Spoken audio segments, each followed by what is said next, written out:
Good morning! You all know that we have talked before about how we all have similarities and differences, and one of our expectations at this school is to show respect for everyone, right? Well, today we're going to talk more about how to show respect for our friends and classmates. Think about your friends. They probably have some of the same interests as you. For example, some of them might like the same sports or the same TV shows as you. However, maybe you have some differences with your friends. Maybe you don't like the same foods, or maybe you have a friend who is taller than you or one that has freckles. You and your friends and classmates are alike in many ways, but you also have differences, which is great and is what makes us unique and interesting. Some of our friends and classmates might have a difference called a disability. Keep in mind, a disability is not a problem. It's just a body part that works differently. Just like a person who wears glasses doesn't say, "I have a problem seeing," they say, "I wear glasses."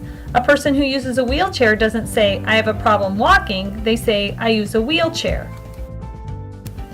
We are going to learn about and practice something called People First Language. What is it again? That's right, People First Language.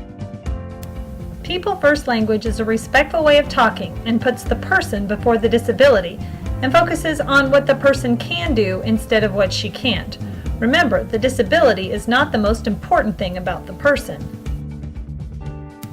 We can change our language by starting with a person who, a person with, or a person who has. For example, we wouldn't say we have a friend or classmate who is autistic. We might say, "My friend Charles likes basketball, playing video games, and has autism." Another example is that we wouldn't say our friend is crippled. We might say, "Sally has a physical disability." Again, we are putting the person first. Let's practice. Find a partner. I will give you an example, and you and your partner will decide if it's respectful and appropriate or not. Okay, the first one is students with disabilities. Yes, that is acceptable People First language. The next one is a student with ADHD.